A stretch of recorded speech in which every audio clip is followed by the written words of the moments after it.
Tatum the drive. Tatum the finish. It is banner 18. The mission demanding is mission accomplished. What's up, everyone? This is Noa Dalzell, and I'm here with a Sunday Mailbag episode of You Got Boston. And this is the second to last Sunday before the Celtics season starts, or at least it starts in my eyes, because we'll see Celtics Media Day is the 24th, which is just over a week from tomorrow. And yeah, really excited to be able to jump back into things and to be able to jump back into the Celtics season. It feels like this slow period has been going on for months. But really, it's just been like 2 months because we had so much going on after the conclusion of the NBA Finals, from the Celtics, going to the draft and Vegas Summer League, and then obviously to the Olympics.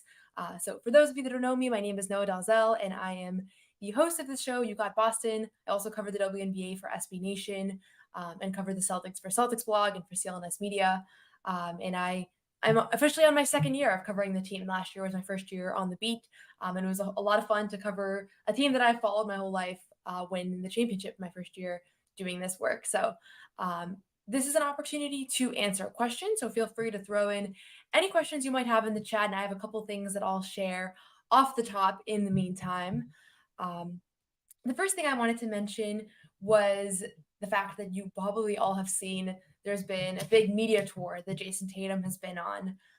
And Tatum is a new author of a children's book. It's called Baby Dunks a Lot. I have a copy right here that I was lucky to get in the mail. Cute story. It's about a kid who knows how to dunk a baby, and basically it's inspired by Tatum and Deuce, and this idea that Deuce was always around the team, and so this baby is also always around the team, but he's actually on the team. So basically, if you've been online or you've been watching TV or whatever, Tatum has been everywhere. He was on Late Night. He was on Good Morning America, I believe. He's been making the rounds. He did book signings in New York and in Boston. And it's been fun to watch because it's just kind of a cool thing. But I also spoke to his co-author, Sam Apple, and I'm going to have a story on that coming out soon. But for those of you who are curious, the way this came to be is this guy, an author, basically approached Tatum, letting him know that he had this idea for writing a book. He wanted to do a book about basketball, and he figured like maybe a baby could be worked into it.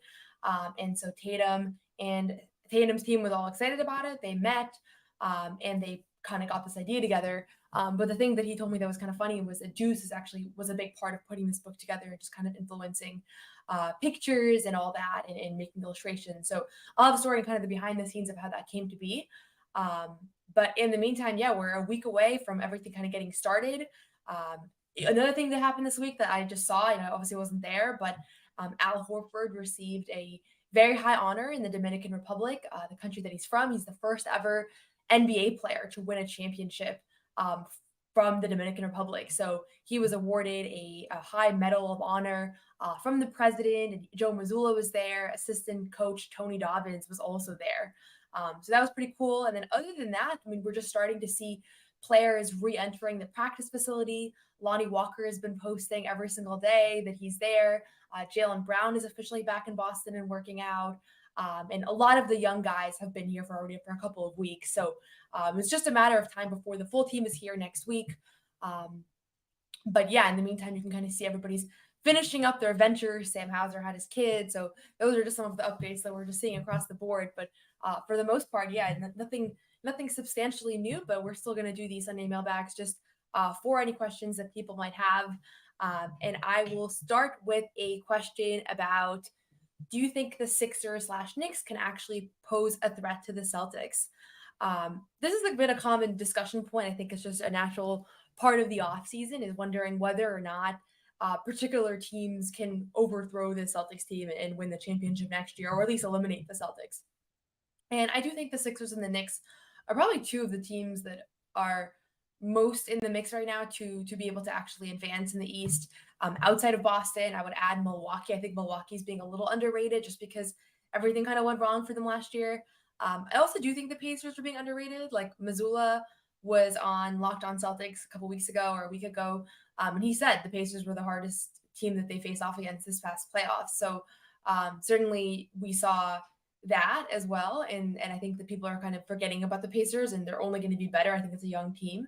So that's another one that's in the mix. But specifically to answer your question around the Sixers and Knicks, I think the thing that you have to wonder about is which teams defensively are going to match up with Boston, and specifically have guys that can guard 1 through 5 and guard, be able to switch. And I do think that New York is better suited for that than Philadelphia at this point. Obviously, we haven't seen this New York team come to fruition. And I do think Mikal Bridges, like his defense that he's really known for, like there was a little bit of a drop off last year. And really since he became a Brooklyn Net. But I think that you'll see him be a better defender now that he's not shouldering as much of the offensive load on a Knicks team surrounded by so many other options. So I think the Knicks are their biggest threat. I wouldn't be surprised if the Knicks had like a top 2 seed in the Eastern Conference. The Sixers, it just really relies on health in a way that I think is pretty unique. Like you just have a bunch of guys that don't necessarily have the best track record of staying healthy. And Joel Embiid, I don't think he looked great in the Olympics, but I also just think in general, like he has just dealt with so many knee things and things that just kind of get worse and accumulate and kind of stack up on top of one another. And then you also have the fact that Paul George has had his fair share of things. So the Sixers, to me, it's like you have to rely on the health of those two players that have been historically somewhat inconsistent. And then you also have to, you're counting on Tyrese Maxey continuing kind of his prolific play from last season, if not taking another leap. And I really do believe in Tyrese Maxey, so that's why I think that they pose somewhat of a threat. But I guess all that to say is that I think that this team, the Celtics team, like though they're the favorite to repeat next year, like so many things could go wrong, so much could happen, and any one of these teams can also be a huge surprise. Like I don't think people expected the Thunder to go from a play-in team to the number 1 seed and be like a really good team and be, they had a chance I think against really anyone last year. But so there might be like a sleeper team too. There's nobody I'm looking at in the East that I'm like I think they're going to come out of nowhere, but I just think at this point, like to say anything more confident than the Celtics are my pick out of the East would be somewhat misguided at least. So that is my first answer. Question here from Neil. Do you agree with Tatum saying that we will see the Mavericks in the finals next year? So that is a reference to the fact that Tatum was on, was it Jimmy Fallon or Jimmy Kimmel? I always mix those two up. But I watched the show live, and he was asked a couple of questions, including one of the first question I think he was asked was whether the Knicks were going to be better than they were last year. He said yes. He was also asked who he thinks will win MVP next year. He said, "Can I say myself?" And so he said himself. And then one of the other questions that he was asked was, "Who do you think will be in the finals next year?" And this was just like a natural headline, but he was asked. He said the Celtics and the Mavericks, and I actually don't think he really believes that. I don't think he would have picked the Mavericks, but I think it's like kind of like the safe PR answer to have is to say the team that you literally played against last year, because you're not really hyping up any team, you're not really scoring any team. I don't think you want to pick like the Nuggets or the Thunder, or just like put that out there. So yeah, so I don't agree with him personally. I don't think that it'll be a rematch. I think it's really unusual for two teams to be in the finals and then to both be back in the finals the following year. I don't think that's going to happen. I mean, it's on the table, but I think it'll be more likely for the Nuggets or the Thunder to make it out of the West next year. Those are probably my top 2 teams. Timberwolves would be probably my third, which is weird to say because the Timberwolves obviously lost to the Mavericks. I don't view the Mavericks as a team that's going to string together multiple finals appearances in a row. So yeah, that's my perspective on it. I'm not obviously sure, but I think that he didn't say that because I don't think he said that because he believed it. I think he said it because he recognized the fact that it's the right thing to say. You want to say the team that you just faced, and no, that can't be that controversial. If you just picked like a random team, it would have become like a big story. And Tatum's smart. Tatum's smart with not putting his foot in his mouth and not saying things that could potentially be controversial or things that can end up being, I don't know, a big storyline or whatnot. There was a big story with him, at least a story with him this week, and he did an interview with Bobby Kravitsky at Sports Illustrated. And in that conversation, he said, Bobby asked him, "Do you think that you'll make do you think that will still go after MVP next season? And he basically said, like, why not both? Both winning a championship and winning MVP. And I don't think Tatum will win MVP next year. I don't think he's going to be one of like the contenders really, just because I think it's hard to come off of the season that they had where they won the championship. They clearly have so much talent. He wasn't like the finals MVP, so he would have to be playing at like a crazy level this year. So yeah, that's my take on the Tatum stuff.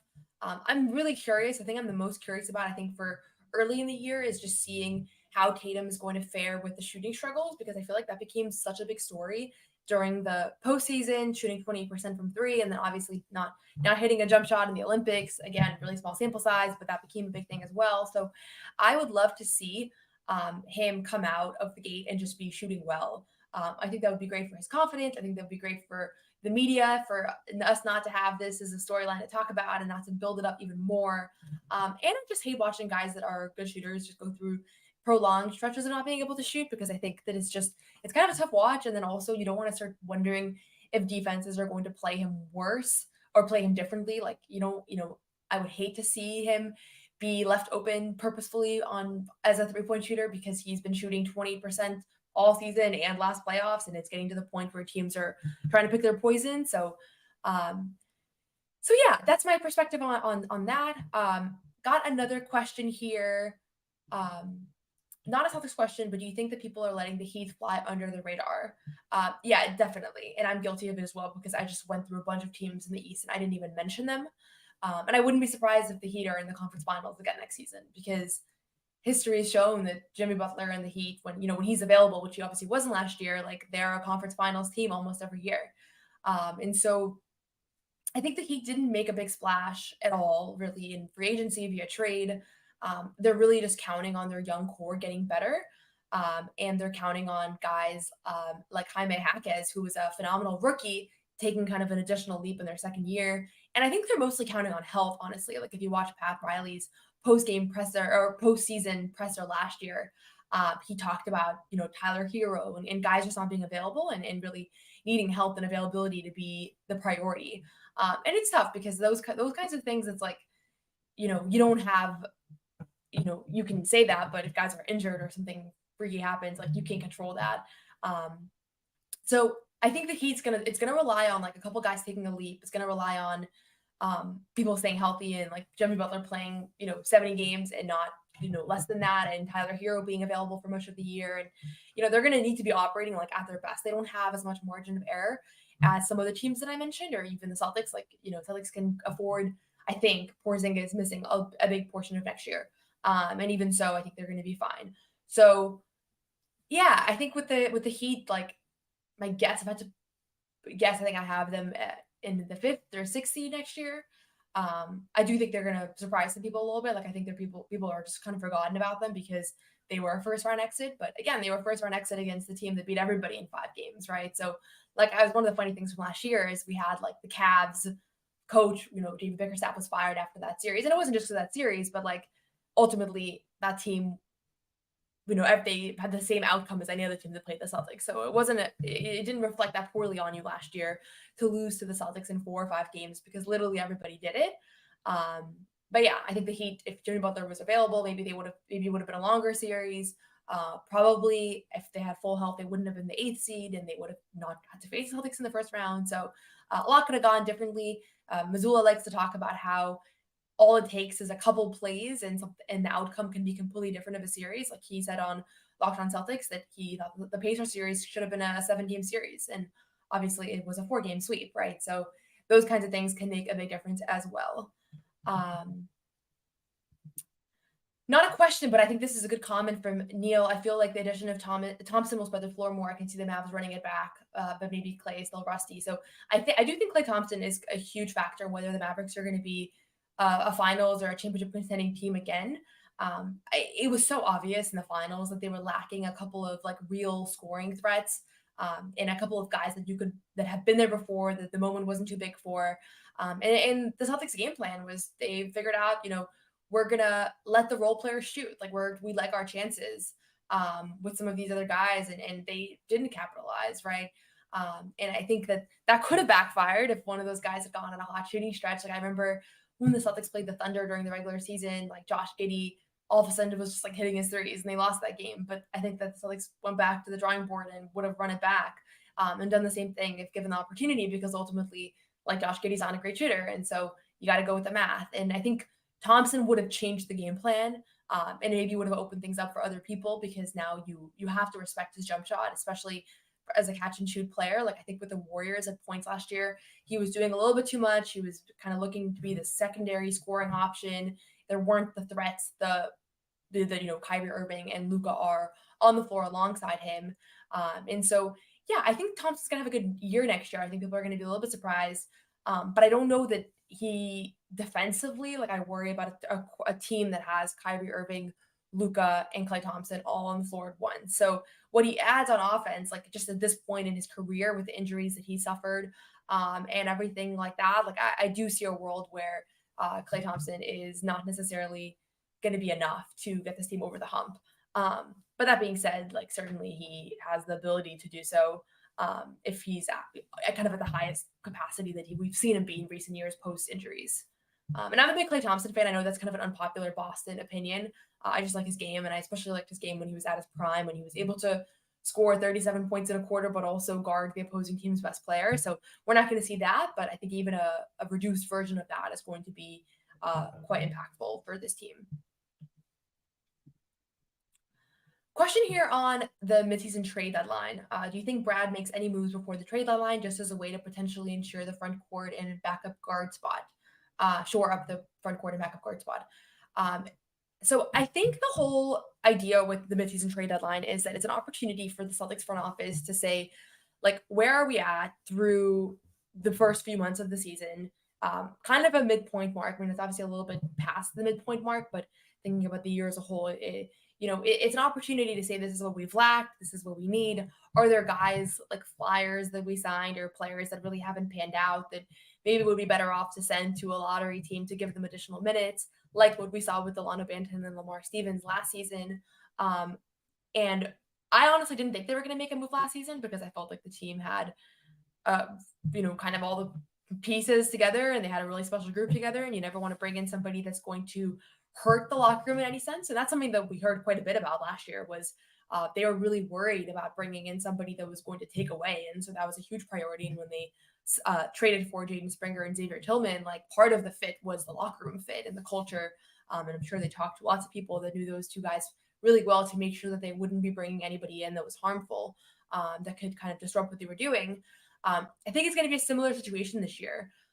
If Porzingis is back by then, which he should be, and everybody's playing well, and maybe some of the post players off the bench reach kind of their ceiling, and everybody's playing their part, then maybe you just keep the group together. I mean, this is not a group of a bunch of guys like last year they signed some players that were completely new to the organization. Between the two that they had traded away, there was also Shea Brissett, Steve Mihalik. So there was candidates for guys that were really with just the organization for a few months. And now you're thinking to yourself, like, okay, maybe this experiment didn't really work, or maybe what we thought we could get out of Delano Banton, like, didn't really pan out. Let's send him off somewhere else. There's not going to be those kinds of players on this year's team because it's literally all returners, except for maybe Lonnie Walker or another Exhibit 10 guy signing for the 15th spot. So yeah, I would say like it's less likely that they make a trade this season because of the fact that they were really intentional in like bringing these guys together. But also, I think the whole plan and the whole idea that Brad Stevens has had is like every single one of these players this team has earned the right to run it back. Like you just won the championship and you did so like in a historic fashion. So everybody has had the chance to do this.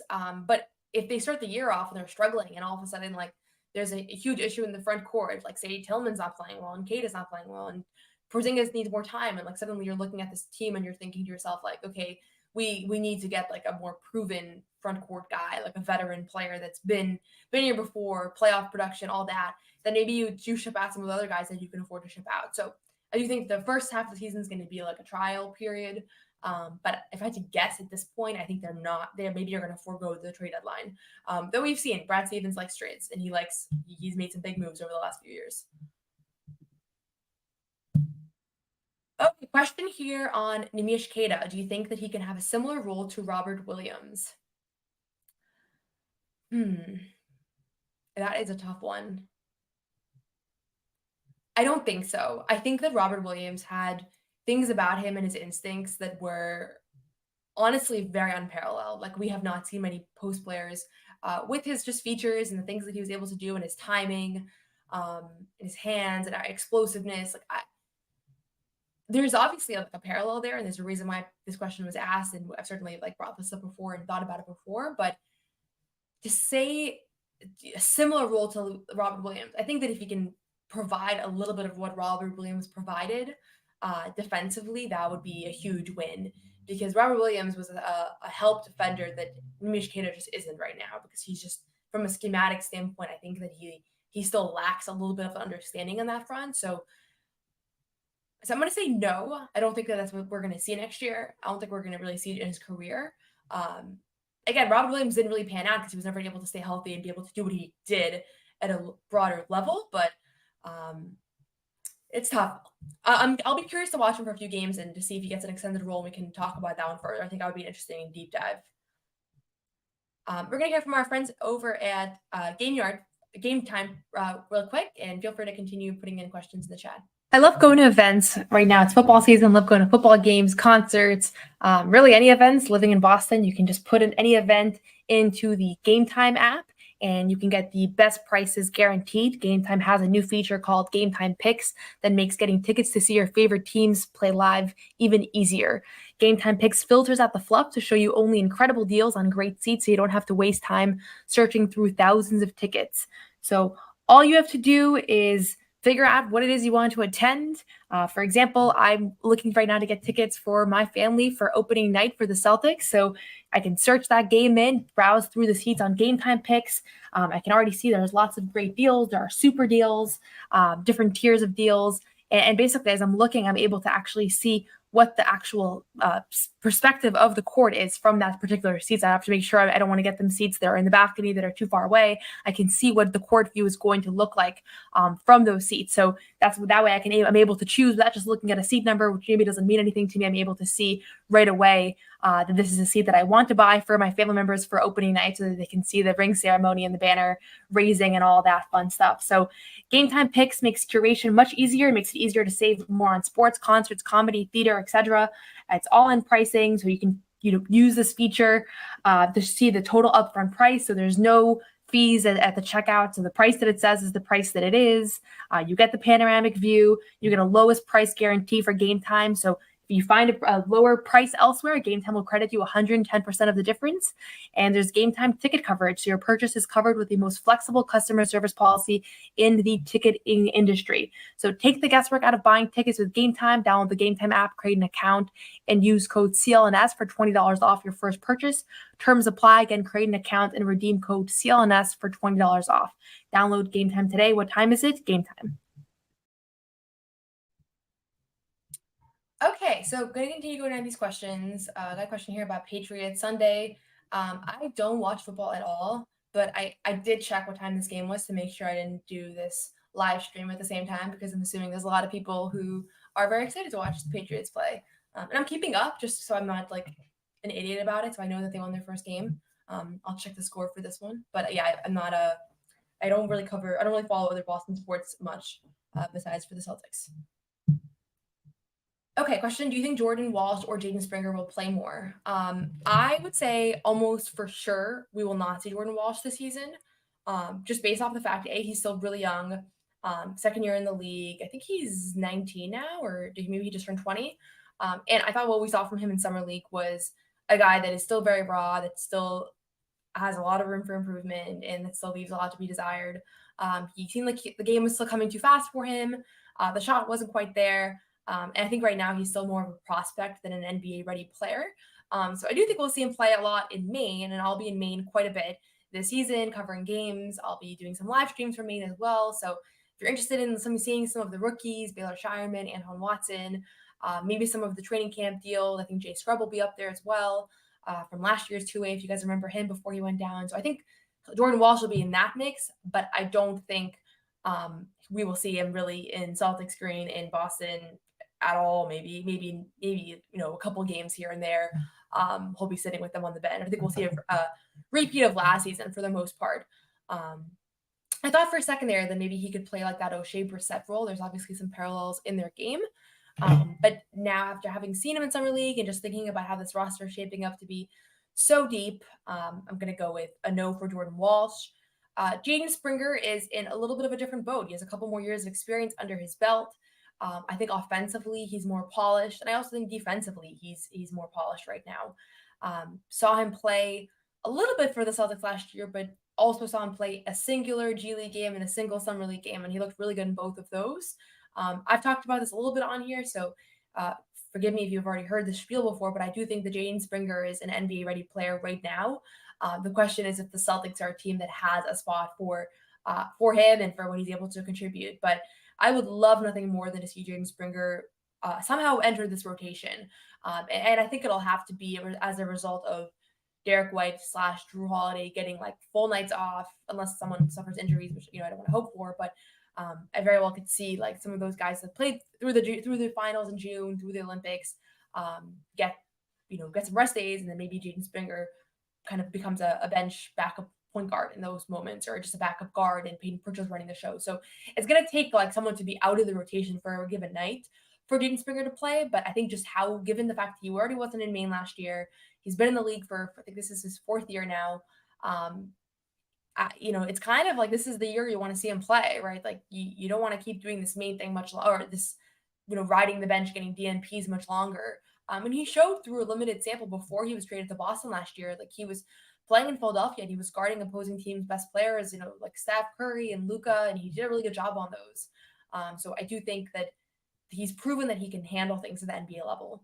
It's just a matter of whether he'll be able to get an opportunity in Boston, and I hope that he does. But I predict that he will at some point. I don't think it'll be a consistent 10 minutes a night, but I think there'll be stretches of time where he's able to contribute.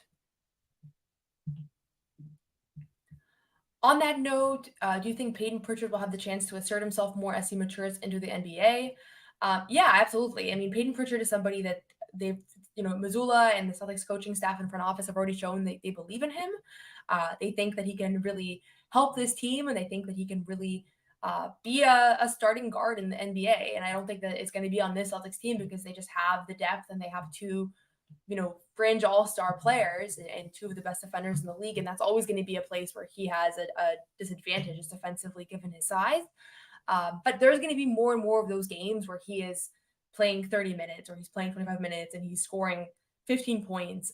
We saw a little bit of that in the second half of the season once the Celtics had locked up the first seed in the East and they were starting to give guys rest days. And I think Peyton Pritchard was actually a finalist for Eastern Conference Player of the Week one week. And I remember we were in Atlanta and we asked Derek White about that. Derek White was awarded Eastern Conference Player of the Week. And he said, I thought Peyton Pritchard should have gotten it. So we know that when he's given the opportunity to run the show, he excels. And he's going to have a bigger opportunity. I mean, last year he made a big leap. I expect that we'll see a similar leap this season. It would really help if his shot is consistent from the jump. He struggled early on last year. But a lot of things that were uncertain about him, whether he could run the show, whether he could kind of manage the game, that second unit, he showed that he could do that. And I also think that he showed defensively he's not as much of a liability as maybe people had thought, or maybe he was earlier in his career. So we'll see. Another question here is on Queta. Could Queta be the lob player the Time Lord was? I think he can, actually. That's the one area where, Rob had really good chemistry with some of the Celtics guards, and I think that his timing was really, really good. And timing is really everything when it comes to those kinds of things. So I'm going to say that's an area where I think Queta could catch up and be a more Robert Williams lookalike in that sense, more so than the defense, where I think there's a bigger gap at this moment. Okay, question here on the weak Irv beef. I don't know if people saw this, but there was a report from the New York Post over the weekend that what happened between Wyc Grousbeck and his father, who is 90 years old and has a 20% ownership stake in the team, is that Wyc was paying everybody the max and kind of blowing through the Celtics cash, which everybody knows the Celtics have a very expensive payroll and really expensive payroll taxes as well. And the idea is that this report, what it claims, and again, I take it with a grain of salt because it's the New York Post and I haven't seen anybody in Boston media or the Celtics media cover this, and so it's hard to tell. But the idea was that it wasn't that Wick wanted to sell the team, is that his father kind of is forcing the issue, and that there was like a kind of conflict between them. If that's the case, that would actually make more sense, because nothing about like Wick's behavior, the way he talks, the way he carries himself, like anything that I've heard from anybody made any of us think that Wick was going to sell this team. So learning that perhaps he wasn't going to sell this team on his own accord, and it was actually his father that made the call, and that it's been a point of friction, it makes a lot of sense. And I think that's why the rumor took off, because it fits people's ideals a little bit more than what we had anticipated, what we had kind of initially thought, which was that Wick was just selling the team on his own accord, which didn't really make any sense. It also makes you wonder, like, I wonder if there's a chance that the Celtics will not be sold, but I don't know. I don't think that's really on the cards right now. But my take is that Wick can go down as a Boston hero, honestly, because he's already one of the most beloved owners in sports. Obviously, everybody's super grateful by the fact that he paid everybody, that he extended everybody, that he gave everybody the contracts that they deserved, that they needed to stay in Boston, and that there was maybe going to be a little bit of a stain on his legacy of like, but then he sold the team, and then who knows what's going to happen after he sells the team. If the new owner does anything differently, then you can attribute that back to Wick, and like maybe had he stayed in ownership, he wouldn't have traded this player or didn't sign somebody or whatnot. Now this kind of clears his name a little bit, just because of the fact that it doesn't sound like he's the one that wanted to sell the team. So we'll see. I don't know for sure that this is true. I'm sure there'll be more reports that come out in the coming weeks on this topic. This is going to be a big storyline moving forward until the team is sold, and until we figure out who the new ownership group is. I also saw there was a WEEI report a couple weeks back naming the 3 finalists, and Steve Pagliuca was not on that list, and Jeff Bezos was. So again, a lot of swirling stuff out there, but there's a couple of sources that I really rely on. Like I think Adam Himmelsbach of the Globe is usually somebody that is like the first to know really these kinds of news. Obviously, like Woj and Shams, if they have this intel, that would be a big thing as well. But I'm not going to necessarily run with the New York Post thing just yet, because at the end of the day, it is a tabloid, and I don't necessarily know what the sources are. But it's a story that makes sense, and I get why it caught on. Yeah, question here. This is a fun one. Did you have any fun summer league interactions with people in the NBA who aren't players? Quite a few, actually. One of the cool things was I talked to a lot of the Celtics assistant coaches that I just haven't had like the chance to form a relationship with during the season, just because everybody's busy and you're on the road, and also the kind of access that I had, it was like behind the court, so I wasn't like on the court for pregame stuff, and so yeah, that was cool to just be able to establish some more rapport with them. And the thing with Summer League, and I explained this a little bit when I was at Summer League, but the general idea is that it's an opportunity for people to like interface with players and coaches and GMs and scouts and agents, like in a way that's really unique to the NBA landscape. And like, obviously I had a media pass, so I had like different access than maybe a fan would have, but even a fan, like I saw fans just going up to players and talking to them, and coaches, like something you would never see in an NBA arena.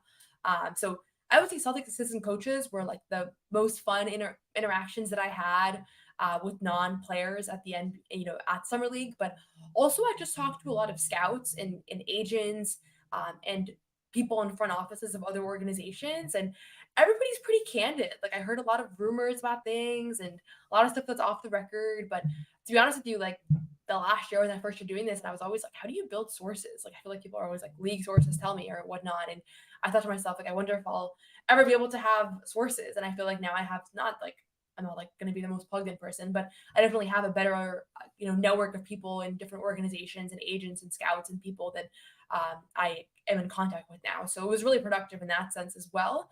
And it's just cool to hear like what people think about the Celtics. One thing that I can share is a lot of opposing teams, GMs, and front office people said like kind of like praise the Celtics culture, and they said like in the draft, everybody knows the Celtics are going to draft like good people who have good backgrounds and are known for being like good culture people and things like that. And so it was just cool to hear like candid perspectives on this organization from other viewpoints, because obviously I live in Boston and I mostly talk to people that cover Boston and are involved with this organization. So it was just good to hear kind of a neutral ground in that sense. We're going to hear from our friends over at PrizePicks, and then I'll go back to answering some more questions. PrizePicks is America's #1 daily fantasy sports app with over 5 million active members. PrizePicks is the easiest, way to play daily fantasy sports. Unlike other apps on PrizePicks, it's just you against the numbers. All you have to do is pick more or less on 2 to 6 player stat projections and watch the winnings roll in. You can now win up to 100 times your money on PrizePicks with as little as 4 correct picks. PrizePicks is the best way to get action on sports in most states, including California, Texas, and Georgia. PrizePicks is the only real money daily fantasy platform with an injury insurance policy, so that your lineups stay in play even if one of your players gets injured. If your player leaves in the first half and doesn't return, PrizePicks, your picks are still alive.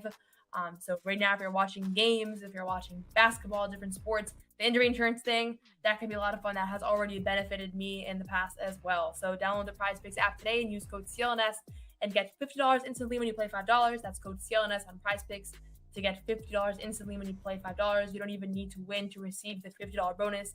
It's guaranteed. PrizePicks, run your game. Okay, so I'm seeing some more comments, questions. I'm going to run through these because I know we've been going for a little bit here, but I have a hot take here from someone. This is that Pritchard might get traded this year. Brad talked about guys deserving a chance, but also that he wants to be sustainable. I think the second apron will be a factor with Lonnie Walker and Springer too. Pritchard might get traded, but I actually think that he's on a pretty affordable contract. So I think he is actually one of the few Celtics players that maybe you do have to keep around actually because of the fact that he's not getting paid $20 million a year. So he wouldn't be my guess. I would think that it's more if like another team sees like a really high value for him beyond what he's contributing on the team. Like if there's a team out there that really believes in Pritchard as a starting point guard in the NBA and is willing to give up something substantive for it, that I think would be more likely. But I don't think he'll get traded this year. But it's a hot take, so it's a fair one for you to have. Comment here from Tommy B. I hope Baylor has a role with his team. Bench shooting, playmaking, and underrated rebounder. I think Baylor will have a role with this team, but I don't think it'll be this season. Would love to be proven wrong. Would love to see like a rookie in the mix. Would be a fun little storyline, especially since we have like literally all the same players as last year.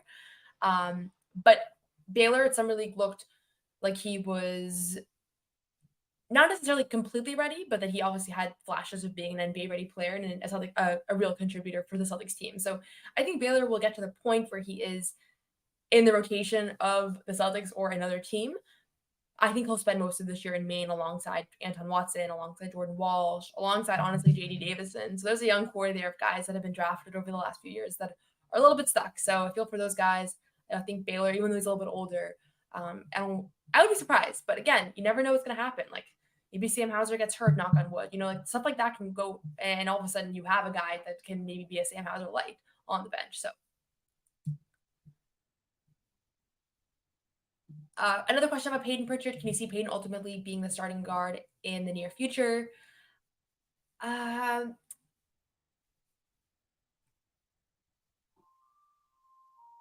The problem is that I think if Pritchard is a starting guard, like there are things about his game that would put him at a disadvantage against bigger guard. Like he has to make like a Jalen Brunson type leap, honestly, like offensively, like which is obviously a high bar.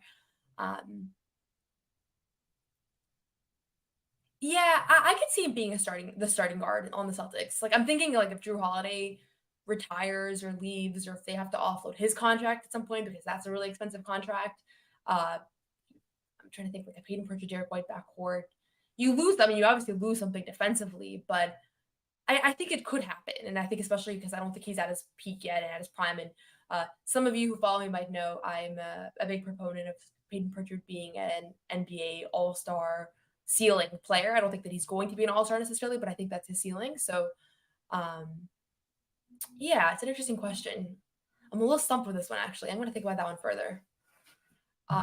Comment here, PP would become the next Aaron Nesmith, Max Strus on a worse team. Oh, like Celtics killer? Yeah, I think absolutely. If you traded him away, he's going for like 25 every time he faces Boston moving forward. Question here is Porzingis going to be traveling to Dubai, or is he separated from the team during his recovery? Right now he's in Latvia. I would imagine he'll be back in Boston soon just to be around the team from the jump. I think he probably will travel to Dubai. I know in the playoffs he was like adamant about wanting to travel with the team, but I don't know for sure. So when I learn, I'll share that out. Question about Tatum's aura during the rap battle with Jimmy Fallon. I thought that was funny. I just like that Tatum doesn't take himself too seriously, honestly. Like he could be taking in all the aura stuff and thinking to himself, okay, I'm gonna be extra like, I'm going to be extra uptight now and not joke around or not ever put myself in any positions that I could be made fun of. And instead, he just doesn't care. So I think he just leans deeper in the direction of like doing the stuff that he wants to do. So I thought that was a funny moment. This is a good question. Do you think the starting five dynamic shifts at all this year? Do roles shift at all? Joe talked about innovating, not necessarily doing everything the same way. Yeah, it definitely will. And again, because you kind of answered your question, like I think that we're expecting, at least I'm expecting, like in my head subconsciously, that everything will be the same as last year, and then they'll just kind of run it back. Um, but that's not what's going to happen because this is a different team, this is a different year, it's a different league, and you have to reinvent the wheel. You have to start from scratch and relearn the habits and everything in a sense, right? Like you still obviously signed everybody because you believe that this team could work. One thing I would like to see is a little bit more diversity in crunch time. Like I think during the regular season, you saw all those shots going to Tatum, and then in the playoffs, I think they became more unpredictable. So, like that's a dynamic that maybe you see more. Maybe you see Jaylen Brown taking the final shot a little bit sometimes, or Derek White or whatnot. Like that's a dynamic where it becomes a little bit more egalitarian in that sense. I think Al Horford's minutes and miles are going to be even more limited in during the regular season next year, just because every year he gets a little bit older and every year he has more miles under him. And so he might be a guy that like you see has a smaller role in the rotation and that they just kind of like limit what they need from him during the regular season. And so wouldn't be surprised if you're seeing the starting five playing with like a different bench big a lot, like with whether that's Tillman or Queta or Luke. I think all guys that have their own unique advantages for whatever reasons. Trying to think what else. I mean, I think I've been thinking about is like, is everybody going to be able to keep this up? Like, I think Derek White had a great shooting season. Drew Holiday, Al Horford. Like, is everyone going to be able to keep that up? If anything, if anybody has a substantial drop off from a shooting standpoint, like that's obviously like something that might disrupt the dynamic as well. But I feel like I've been speculating about this stuff all summer. I'm so excited to actually just see it happen and to just see how things look and how different things look and who made a leap, who maybe is struggling a little bit, and how you can mix and match combinations. And again, like this team is unique that there's not going to be like a lot of new faces. You can't imagine how they're going to come work together. Like it's going to be the same guys, but I think we're going to still be surprised with some people making leaps and other people maybe struggling a bit. Another Baylor Shireman question. I think his role eventually will be that he's a good floor spacer. I think like a Sam Hauser style player, but he's a better passer and he's a less good shooter. And right now he's not as good of a defender, but the hope I think that is that he gets the Sam Hauser. But I think he plays that type of role where he's coming off the bench, giving you 15 minutes a night, and just being a smart, like connective style player. Yeah, East does feel strong. I'm also super excited for Knicks, Bucks, Sixers. I'm excited for like all those top teams. And I've mentioned this, but I'm going to be on the road for a lot of these games. So I will be providing like on the ground coverage from, I think, hopefully all those big matchups too on the road as well. Porzingis injury makes me think Celtics might finish third or fourth in the East. I don't think that the injury will be like, I don't think it'll be like a catastrophe without him, but actually like kind of like where you're at with the idea of the Celtics finishing third or fourth in the East. I wouldn't be surprised. I think everybody's expecting this team to be a top seed again because why not? And they were the top seed by just so much last year, but it's really hard to win a championship and come back and dominate from the jump. And there's a reason why we don't see it very often. So I have them like maybe coming in second or third. I wouldn't be surprised if they were in first. Like there's no reason to think that they wouldn't be, but I like where you're at thinking about this, and let's start to normalize it so people aren't panicking in a few months when they've lost 3 games in a row and it's November and they're in the 4th seed. So I get what you're saying. I will not be in Dubai, unfortunately. I've never been there. Maybe next year or another year. With the way the NBA is going with the Celtics and with the NBA in Dubai and all that, like there's going to be other opportunities. I'm assuming to go there. So hopefully another year. Do you think the Knicks will spoil the Celtics ring night? First of all, nothing should be able to spoil it. I'm a big proponent of like I get really worried about my friends and family spending money on Celtics tickets because ultimately like you could spend $1,000 on tickets, then you watch the Celtics lose in the finals and it sucks and everybody's in a bad mood and everybody wants their money back. And that's when I think the fans start getting kind of nasty as well. But I think that the fact that the Knicks the fact that they already have ring night and the ceremony makes me feel safe enough to buy them tickets. I'm buying my dad and my brother tickets to opening night because even if they lose, I still think it's like going to be an awesome experience, and it won't take away from the fact that the banner was hung and all that jazz. But to actually answer your question about whether the Knicks will win, I can see it going 50-50. I mean, I think this Knicks team is going to be fired up, ready to go. But I also don't think the Celtics are going to roll into their own home and come out sleeping. Like, I think that they are going to want to win on ring night as well. So I can see going either way. It's a fun first round matchup, but honestly, I wished they had picked a team that there was a little bit more of a rivalry with. Like, I felt like the Knicks are, to me, like they're a very likable team. I like watching them. I don't feel like they have like much friction with the Celtics at this point. They haven't played them in the playoffs in recent years. The star players over there, like there hasn't been any individual storylines really. So it's more just like two big markets in the Northeast, and I get it. But I wish they had picked like Miami or a team that they just played in the playoffs. Like even the maybe the Pacers would have been a bad pick.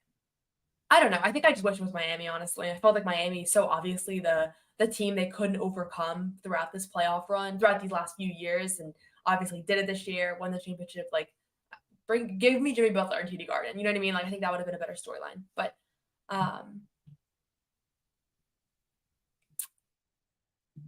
yeah, I'm going to just go through a few more of these because I'm not really in a rush, honestly. Like, my timeline was I assumed everybody wants to watch the Patriots game at 1 o'clock, but I don't know. Leave a comment in the chat if you're a Patriots and a Celtics fan. I'm curious if that's like a complete overlap or if some people are like me and really just only follow basketball. I'm just curious. And I'll continue to answer these. Question here from Tom Coolidge. Crazy that the season is already so close. What do you think of the Sun beating the Mercury handily on Friday? Looks like they're prepped for a deep playoff run. And what Tom is referring to is the Connecticut Sun, which is New England's WNBA team, which hopefully if you weren't at all WNBA enthusiasts in previous years, maybe this year you're deciding to check them out, whether that's because of Caitlin Clark or somebody else. I think they've been a lot of fun. The league has been a lot of fun this year. So much talent across the board, so much history being made. And if you're a Boston Celtics fan, and you're a Celtics fan for regional reasons, if you're from around this area, the Connecticut Sun are currently the third best team in the WNBA. I also cover them. I'll be in Connecticut this week multiple times, and in the playoffs, they're actually going to most likely play the Indiana Fever and Caitlin Clark this weekend. This next week is going to be the first round of the playoffs, but I think the Sun have looked really, really good. They still have some outstanding issues. Like they're a team, they kind of remind me a little bit of the Celtics of old, like where there was just down the stretch, you just worry a little bit about their offense, and then they traded for a high volume scorer in Marina Mabry, so she might be able to make a difference. So I would like to think the Sun have a chance. I don't feel as confident in them as I think for those of you that followed my coverage this past year, like I was very sure the Celtics were going to win the championship from the start. At least from like early on, I had a really good feeling about it, and I don't have that feeling about the Sun. I think that there's some outstanding issues that this team has that if you just look at like the New York Liberty, they just have a roster with less holes and they just have been more dominant this season. And I worry about the fact that the Sun have really struggled against the Aces and the Liberty in the last 2 years. But I do think that they're going to make it out of the first round with the Fever and maybe even the second round. So we'll see. But they're a fun team. Today, starting at 3 o'clock Eastern time, there's like 6 WNBA games today. So if you haven't been tuned in, this is kind of what I do with March Madness. I don't really follow a lot of college basketball, but I'll start paying attention to the regular season, like the last 2 weeks of the season, so that I can enjoy March Madness more. And so if you want to do that with the WNBA and you miss basketball, you can watch today and you can learn a little bit about the players, and then you can tune into the playoffs starting next week. And playoffs are just during the NBA preseason. By the time the regular season starts for the NBA, WNBA is completely over. So it's kind of a nice little way to cycle through one into the other. Question about Jaylen Brown's music video. I think it's funny, honestly. I'm not like a rap critic, so I don't want to speak out of turn, but I feel like he probably has room for improvement in just like his delivery. But I think that it's cool that he's doing the side quests. I think that it's cool that he's just trying out different things. And it's like, if I was a famous NBA player that made $300 million and I have a huge platform to do whatever I want, like I would try crazy fun stuff too. So he clearly had a message that he wanted to share. I think it's cool that he did it. I don't know that if I see a rap career for him, but maybe he'll drop a song here and there. Like, you really got nothing to lose. And I think that he's already shown he doesn't really care what people think. He doesn't really care if people want to laugh at him with the dunk contest, all that. Like, he's been the laughing stock so many times and he always comes out on top. So I think like this music video was just another example in my eyes of him not really caring what people think about him and just doing what he wants to do. And it was kind of entertaining, but I don't know that I'm like listening to the song in my free time much. Okay, I'm just going to run through these really quick. I'm going to take maybe 2 more questions. A lot of interesting comments here. Drew Peterson, a question about Drew Peterson as a dark horse rotation player. Drew Peterson was acquired midseason last year as a 2-way, and he again is re-signed as a 2-way this year. I don't even know if that spot is like guaranteed. Like I could see maybe him going elsewhere. He's another guy. I'm rooting for him. He's really nice. I've interviewed him a bunch of times, but I don't know that he showed at Summer League that he's NBA ready. And you don't want to read too much into Summer League because certainly Summer League has shown over time that you can have a player or 2 or 3 that struggle, and they struggle throughout the tournament, and then they eventually have a great NBA career. Like Sam Hauser didn't look great at Summer League, right? And so he's just the guy that I think his ball handling leaves a little bit to be desired. He's not like a knockdown shooter. So there's just like, there's nothing that he's like excellent at. And that's the problem. He told me when he first joined the team in Maine that he's looking to, Derek White is like his on-court inspiration, just being like kind of everything you can be kind of player. An all-around player. I don't know why I said everything you can be, an all-around player. And so I think that Sam Hauser is a comparison for him just because he's managed to be a connective piece. Obviously the shooting, but Drew to me is just like, he's not a good enough shooter to warrant some of his other weaknesses. So he's going to have to either become a better shooter or work on those weaknesses. And I don't know that this year I see him entering the rotation of probably the most stacked team in the league. So probably not on Drew Peterson, but I'll keep covering him. I'll be up in Maine. He'll be one of the guys that I'm curious about. And I think it's super cool that the two ways from last year, JD Davison and Drew Peterson, are both coming back this season. And they're both staying with this organization. It just shows a level of continuity and buy-in for this squad, which is just a lot of fun. What do you think of the West for the upcoming season? I think the West is going to be loaded. If I had to pick like my top 3 seeds, I think it's going to be Thunder, Wolves, Nuggets. That was the 3 seeds. That was probably the top 3 seeds from last year, right? It's not a very bold prediction, but those are going to be my top picks. I think all 3 of those teams are going to take a jump, an improvement from last year. And I actually think that people are sleeping on the Nuggets, and the Nuggets are going to surprise some people because they're down some role players, but I think Jamal Murray is one of those guys that's getting really recency biased, where people are just thinking about his struggles with Team Canada and a little bit in the playoffs and some injury stuff. He just signed his Supermax extension. I think Jamal Murray is just, I mean, we all know he's a huge playoff riser, and I think that he's due for a good season, and I think he's going to surprise some people. So Nuggets, I think it's weird to say dark horse candidates, but because they just won the championship 2 years ago, but I almost feel like they're already falling out of public consciousness a little bit. But Thunder are going to be really good. Honestly, like a little scary good. Just the fact that they're like the only team that only for sure got better over the offseason to me, like of the contenders, because they lost Josh Giddey, who I think actually hurt them oftentimes. And I think he was just a guy that they couldn't really figure out how to use him. And then adding 2 great defenders in Alex Caruso and Lou Dort together, like that's just a nightmare. And then Isaiah Hardenstein, obviously, he is somebody that is one of the best offensive rebounders in the league, just a smart player. I think the Knicks are going to really miss him. And I've actually I keep forgetting when I talk about the Knicks that he's not going to be there anymore. I obviously know he's not going to be there, but he's an impact player. So Thunder, I think, are going to – I actually think they might come out of the West next year. So we'll see. But I'm very high on them. Yeah, maybe a trade for the Heat.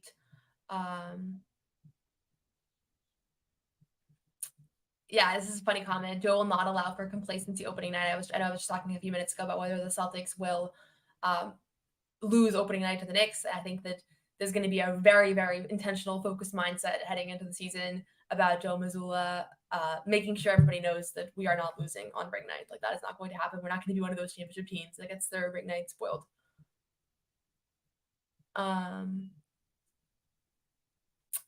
Okay, this is a fun question. Who is the kindest Celtics player to fans behind the scenes? I'm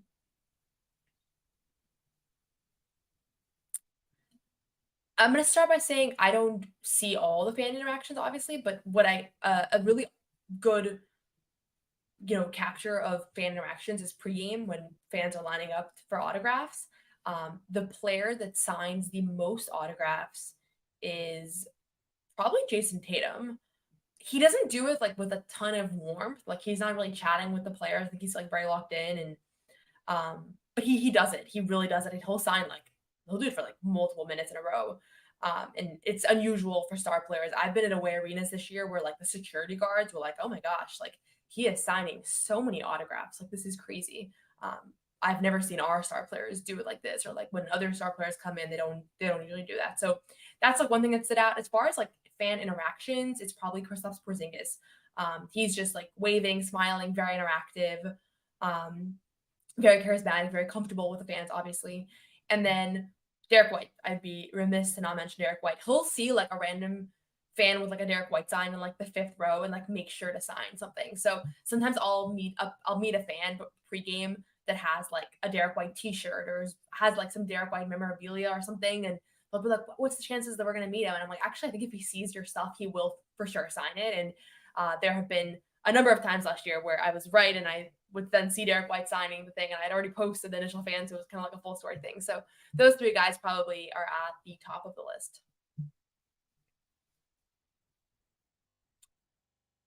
I think that Sam Hauser's a question here about whether he'll break the 3-point record this season. I was in DC for that game where he had, I forget how many threes he had, but he was well on his way to breaking the 3-point record for most threes in a single game in a season, and then he sprained his ankle. And it was so frustrating because it was such a useless game and it meant nothing, and there was like no interesting storylines that came out of it, except for the fact that obviously Sam Hauser was what was about to make history, and then he didn't. So he'll probably do it. I think he's the kind of shooter where he has the opportunity to. He has a good chance. But again, there's a lot of shooters that have tried to do it, that have come close, that haven't been able to. Pick to come out of the West, I think I mentioned, but I think it's going to be the Thunder. Second place would be the Nuggets.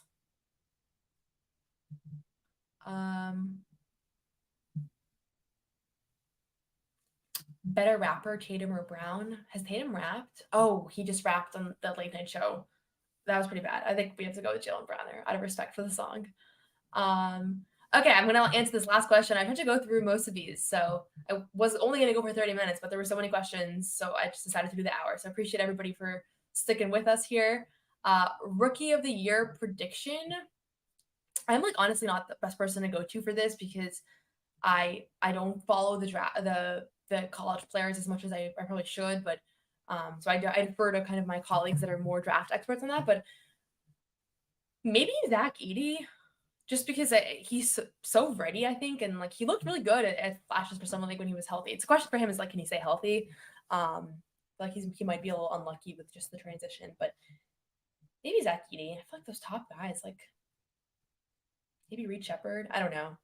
Don't fall. Definitely don't place any bets based off my perspective on Rookie of the Year. As far as MVP and most improved player, this is fun. I'm actually doing all this stuff for the WNBA right now, so I've been thinking about to accidentally name a WNBA player. MVP, I think, will go to SGA. Yeah, I think I'll go to SGA because I think there's going to be some fatigue for Jokic, and especially because they had an earlier exit in the playoffs. Like that's how voters view this stuff in big picture. And I think that Jokic's early exit this past season is going to impact him next year in the standings, even if he has the same exact statistical season and the Nuggets have a good year. I don't think Jokic is going to get there. So just thinking about the other 2 guys, Luka and SGA. I just think the defensive stuff with Luka, he has to really make a giant leap there to overcome. Then if Thunder have the best record in the league, which I think very well might happen, and SGA has a similar year that he had last year, and he's a little bit older and he's a little more experienced, like I think he's going to have it. So that's my prediction for most improved, for MVP. For most improved, how do you pick most improved? It's like you got to see coming from a mile away. I'm going to get back on that. Feel free to ask me that next Sunday, and I'll have an answer. Or I'll just start next Sunday because I want to think about this one. Okay, I'm gonna wrap it up here. I know it's tip off for those of you that watch football that want to watch the Patriots right now. But thank you all so much for joining in. I was like, doing these in September. I'm like, I don't know if anybody's gonna join. I might just have to talk for an hour straight and come up with stuff. So I appreciate all the questions. I appreciate a lot of the names that I've started to recognize that have been regularly tuning into these. Hopefully have a fun interview this week with the former college coach of a certain player. And so I'll be there as well, and my dad should be on too. I think some of you might have seen I did an episode with my dad earlier this summer. Please do subscribe if you are able to. It's You Got Boston on YouTube, also on Spotify and Apple Podcast. Subscribe, like, comment, review, and again, always feel free to message me on Twitter with any questions, suggestions, comments. But enjoy the rest of your Sunday, and we'll be back with another show later this week.